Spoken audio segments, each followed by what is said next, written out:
Hello, it's me, your favorite friendly neighborhood white guy. Would you like to talk about children's entertainment and food franchises, haunted robots, and some intense beef between a lot of people who are very, very disturbed? Well, that's great, because that's exactly what we're talking about today, because today's topic is... the Walten Files? There's gotta be some sort of mistake. See, I wanted to talk about Five Nights at Freddy's again, but the Walten Files is something I'm not very familiar with, and also it's just kind of not my thing. You know, why do we want to talk about that? Besides, isn't it just kind of a blatant FNAF ripoff with no merit of its own, and not really worth talking about to begin with?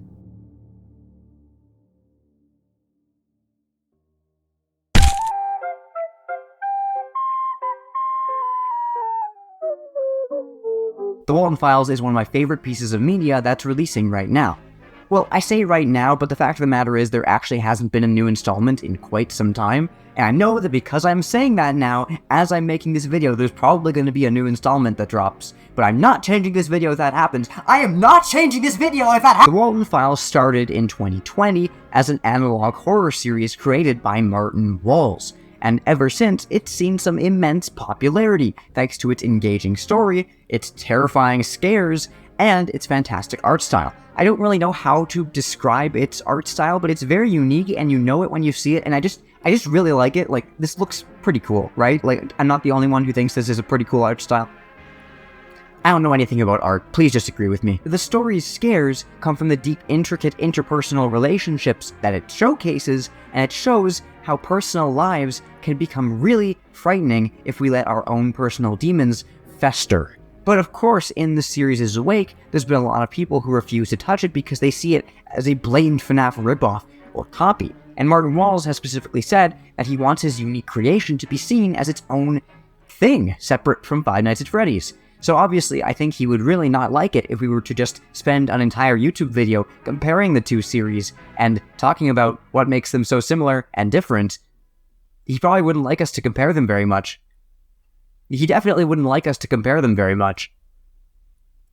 Anyway, in this video, we're going to be comparing the two series. Martin, if you're watching this, I apologize, but I think in time you will realize why I've made this video. As I mentioned in my last video, Five Nights at Freddy's is a series that has spawned copious amounts of fan art, fan games, fan fiction, and just some really creative and cool stuff, and also terrible nightmares, the likes of which you've never seen. But it also has a fantastic foothold in the analog horror sphere. Analog horror, in case you don't know, is a form of storytelling designed to look and feel like old VHS aesthetics from a couple decades ago. And it's designed to specifically look like old movies and broadcasts, specifically broadcasts, but even just general dingy VHS tapes you might find in your grandmother's attic from long ago. And FNAF has been a fairly big inspiration for this, with several series like Baddington's Harmony and Horror, Squimpus McGrimpus, this person's FNAF VHS tapes, which literally are just about Five Nights at Freddy's, and the Walten Files, which has undoubtedly taken some big inspiration from it. So I guess my big question is this: do the similarities between these two series in particular take away from the quality of the Walten Files and take away from the authenticity of it? And should we treat the Walten Files any differently because of the comparisons we can make between it and FNAF? Most of the Walten Files, especially the earlier installments, is designed to look like training tapes for the employees of a fictional company called Bunny Smiles Incorporated. Their most popular product is a restaurant called Bond's Burgers, which is a fun place for children where I'm sure nothing bad will ever happen. Oh no, how could this happen? How could it? Now, there's some obvious similarities here between Bond's Burgers and another fictional company, Chuck E. Cheese. Fazbear Entertainment. Fazbear Entertainment from the FNAF series creates restaurants called Freddy Fazbear's Pizza, which is also a delightful place for children where nothing will ever go wrong. Oh no, not again! Why does this keep happening in these places? And yeah, considering this is basically the first piece of information we find out about the Walten Files, that Bond's Burgers exists, and it's a company, and it's very similar to Fazbear Entertainment, when I first started watching this series, what I thought was, oh, this is just a thinly veiled way to tell yet another FNAF story. This was, of course, before I realized what the Walten Files was really about, and why it was very, very important that I cared. Two very troubled men named Jack Walton and Felix Kranken. Now, these two men, when they were growing up in college, had a very similar dream. Animatronic entertainers entertaining children, and also burgers. And that's really nice. But as these men grew up, something started to happen. First, they both got families. Felix married, Jack married. Jack also had 3 kids named Molly, Edward, and Sophie. And as this started to happen, the human relationships that had been established between all these people slowly started to erode. And as we're going to see, that type of thing can be way more terrifying than any haunted robot ever could be. See, for reasons I don't think are quite yet clear, Felix would start to come home anxious to his wife, and he would start to get very drunk, and she didn't take this for very long, because soon enough, they got a divorce, and after which, Felix would only get more drunk, and his life would fall apart even more, but he would still remain friends with Jack, even if Jack could tell that something was clearly very wrong, and all of this culminated one day when Felix was driving Jack's 2 kids, Edward and Molly, home from a school event, very, very drunk, but don't worry, because even though he's very, very drunk, he's a totally skilled driver, and nothing bad ever happened until it totally did, and now he had 2 dead kids on his hands. But hey, fellas, haven't we all been there? Now, Felix knew that if his business partner found out about this, if his friend found out about this, it would only send them further spiraling down into despair, and so Felix figured the one thing he could do to make the situation a little bit better would be to bury the 2 kids and make Jack think they had just gone missing. And maybe that would shield Felix from some of the guilt and the blame that he would feel otherwise. And so, over the next grueling hour, the worst moment in his life, he slowly dug graves for these 2 children to hide them in the hopes that Jack would never find out. Of course, Jack never did, but he did start to suspect that something was going on. He knew that for his 2 children to just go missing after Felix was supposed to have taken care of them, well, something happened. And there was another problem arising. See, the kids being dead was bad enough, but there's only one thing that would be worse: if they weren't dead. And sure enough, they weren't. At least not quite. Their souls had gone on to possess the little toy dog thing. I think it's a dog. Hang on. Okay, well, first I actually thought it was a mouse, and then I thought it was a dog. It's actually a rabbit. Their toy rabbit named Rocket. What we do know is, if Jack found out that this was the fate of his 2 youngest children, he would be utterly heartbroken. So I guess it's a very good thing that just a month later, he completely disappeared, and never had to find out at all. All of this happened before Bond's Burgers even opened its doors.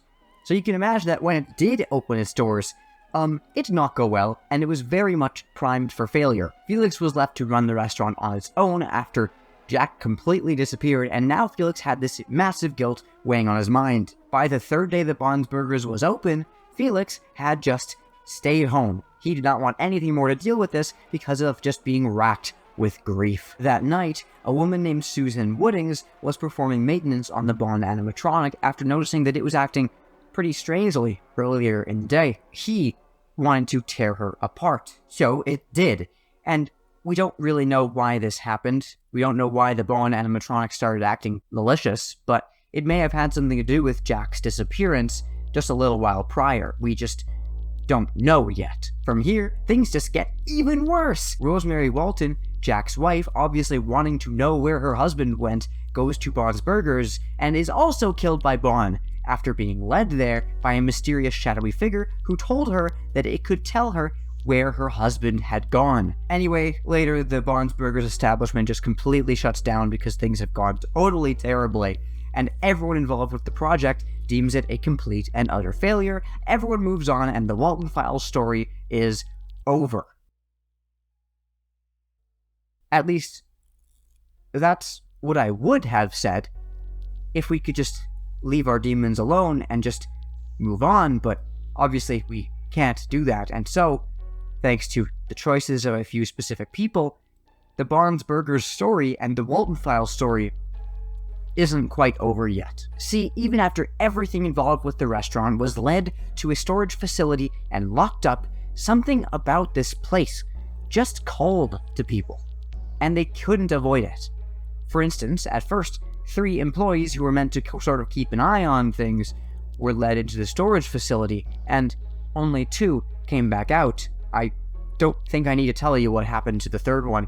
4 years later, a man named Brian also went into the facility, and before his own death, he managed to let at least one of these animatronics out into the greater world, and that is something that's going to be a very big problem later. Finally, and this takes the cake, The last living member of the Walten family, their first eldest daughter, Sophie, is obviously still alive, and she's found safety in pills that allow her to just forget her family's past.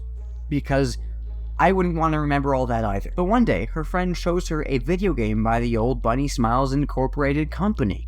And this video game, it becomes clear, is not just another simple product of Bunny Smiles, it's another way for these memories to live on, and for these horrible tragedies to seep into the lives of the people who still exist and have managed to forget them. And as Sophie plays this old video game, she slowly starts to see hints of what went on at Bob's Burgers, and all these events that I've described are kind of separate, you know? They don't all feel terribly connected, but they're slowly coming together to culminate in the horrible tragedy that will be... We don't really know yet, actually. We haven't finished the series yet, there's still more of it that hasn't even been released, so this is kind of what we've got for now. But even so, it's really compelling. And it's okay that we don't have the full story yet, because one, it allows you to now enjoy this story with all the knowledge you need to be caught up, and also because for this video's purpose, we don't need to have the answers to everything, we just need this general overview, and from there, we can take a step back for one moment and go back to what we were talking about before, Five Nights at Freddy's.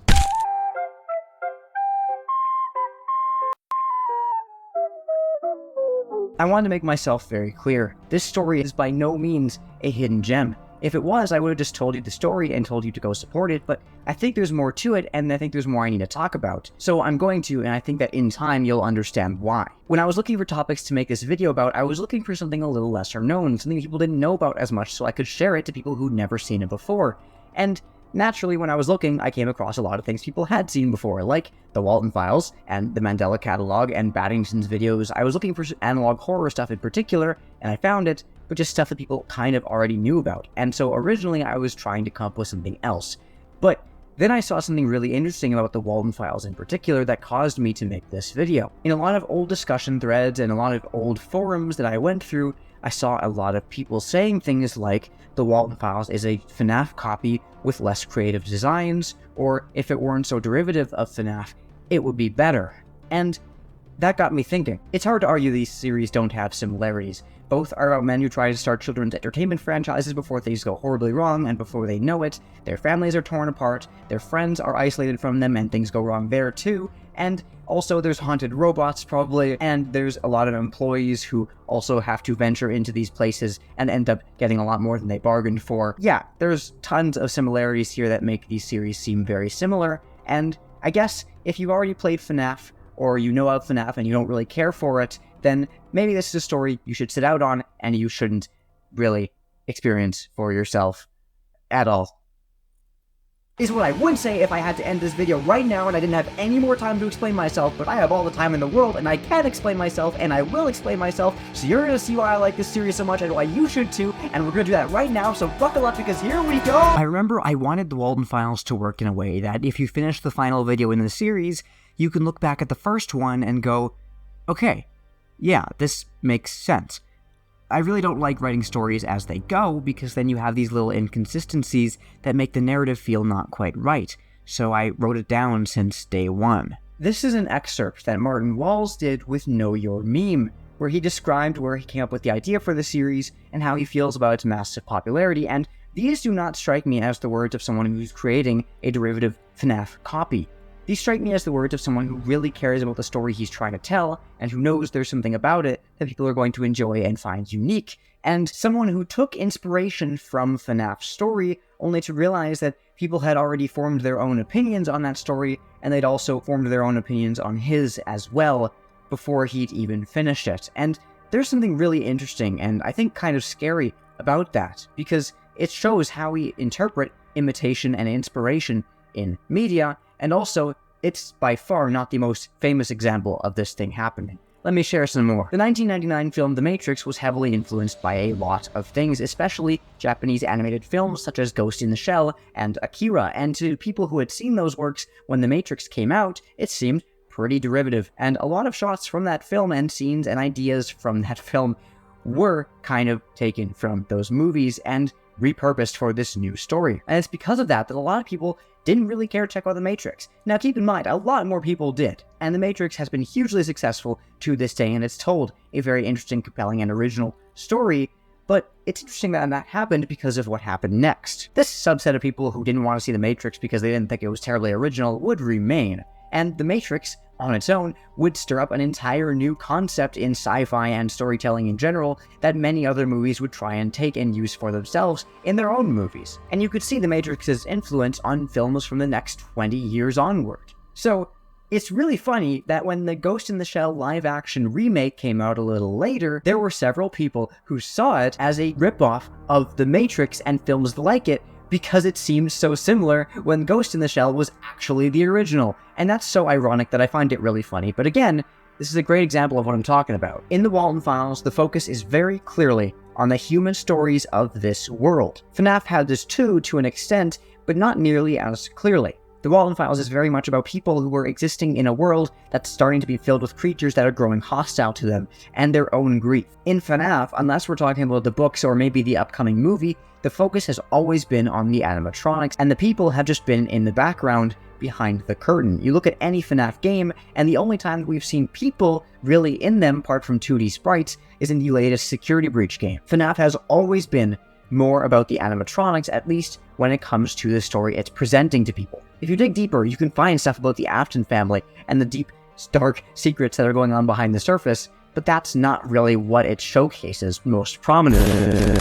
Before this video continues, I'd like to take a moment to shout out Netherblack Art Commissions. Using the link on screen or in the description, you can commission some fantastic art to call your own, so consider checking it out. There's some on screen right now that you can take a look at to see if this is right for you, but there's a wide range you can go with depending on your own personal needs, and of course all the more detailed info that you'll need is in the link in the description or on screen right now. Check it out!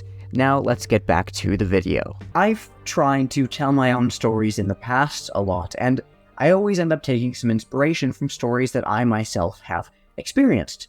And I never really noticed this until I've finished writing something, and then I look back at it and I go, oh, I've taken inspiration from a lot of things here, and this isn't as original and exciting as I thought it was. It's kind of just full of ideas that I got from somewhere else, and so I never finish these stories. I'll always start writing something new, and I'll end up doing the exact same thing. I'll take inspiration from stuff like Attack on Titan, or Star Wars, or Vinland Saga, or Batman, or literally the Bible, and it's gotten weird. I'm even writing my own analog horror series right now, which is based on a couple things like the Walten Files, or the Mandela Catalog, and even an old 15-year-old internet mystery that's been going on for ages now, and that I should probably talk about on the channel at some point, because otherwise I'm going to go insane. I mean, seriously, the last video I put out on this channel is quite comparable to a Super Eye Patch Wolf video about Garfield, and you may be wondering, hey, how could he take a video about Garfield and turn it into a video about Five Nights at Freddy's? But that's kind of what I did. I mean, most of the video is unique, but the first 30 seconds of both videos are very comparable. They're very similar. The title of both videos are very similar. And isn't that kind of enough for it to be really just copying that other video? And if it is, what does that mean about me and the stuff that I make when I try and be creative? Sure, I recorded the video myself. I wrote it myself, and I edited it myself, but does that really matter at that point? When a lot of things are very clearly influenced by other creators, does it matter? I mean, I mentioned Attack on Titan, and that's probably my favorite story of all time, but I looked into it recently, and that story has been heavily influenced by stuff like Breaking Bad, and also whatever this thing is, and if you look closely, you can see that certain shots, certain themes, certain plot elements entirely are just taken from those older stories, and so it makes me wonder, is even that story that I like so much original? So, is there no hope? Are we all just trying to create new things, toiling on the backs of those who made stories before us, when in fact creativity has been dead the whole time, and we're making nothing of value anymore? Maybe we never even did. Is it hopeless? Is this all there is? Are we just going to keep creating derivative things forever? Maybe that's the case. Maybe that's what's going on here, and maybe we should just give up entirely. Or should we? Look, while making this video, I kind of had an idea of what I wanted to talk about. I knew the questions I wanted to answer, and I knew how to answer them, and so it's weird that even while I'm recording this, I go back to those same questions, and I kind of wonder if I do have answers for them. Maybe I don't, and I'm not really sure. All I do know is that while I was watching the Walten Files, I got something out of it that I hadn't got out of anything else before that. I remember it didn't feel like any particular FNAF game, it felt like its own thing. The story felt unique, and it did things that I haven't really seen any other story do nearly as well. It tackles grief in such a fantastic way. I mean, I have never seen another series show a man make the worst decision of his life and show him dealing with that in the most real and raw way possible. It's done really well. And I mentioned before that there's some differences between FNAF and the Walten Files, but I think the most important one is my personal experience with them both, because they've been entirely different. I think they're scary in entirely different ways. Maybe someone else will disagree, maybe to some of you they really do seem the same, and I can't really fault you for that. That's your experience with the series, and I can't really claim that that's wrong. But it seems like a lot of people agree with me. It seems like a lot of people see this as something new and exciting, and I think when it comes down to what makes the difference between imitation and inspiration, that's it. It's what our personal experiences end up being. There's no real rule for how to tell if something is just a blatant copy or if it's something unique and fresh that just happens to be inspired by what came before it. I don't think there's really any rule to that. I think it comes down to what we experience as an audience and what we dictate for ourselves. If when I was watching the Walten Files, it felt the same as FNAF, just with a few different character names and a few different event names changed, then yeah, I'd say it's an imitation. It's not anything really new to get excited about, at least for me.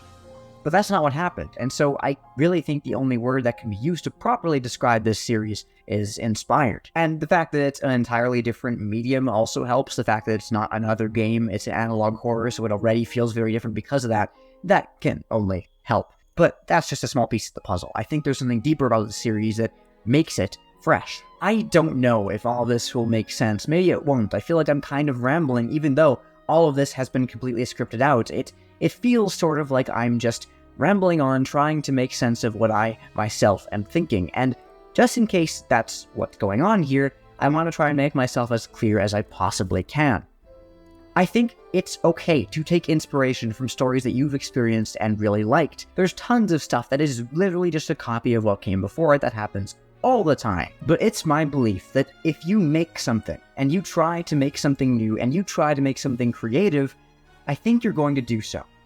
And even if you don't feel like it, I think that even if one person experiences the story that you've told and gets something new out of it that they haven't gotten out of anything else, then that means it was worth it. And even more important, it means the next thing you make is going to be even more creative, because you'll have the practice and you'll do even better. Just try and tell your story. Try and tell something that feels unique to you. And I think you'll be rewarded for it. I do. This is all why the Walten Files feels so different to me. This is why I think it's worth experiencing. This is why I think you should tell your own stories to begin with. And this is why I think that stealing is not bad. Actually, I'd like to add some nuance to my previous statement. I feel like I didn't make myself entirely clear. Stealing is very, very bad, and you should definitely not do it. And I actually would like to take a moment to say that...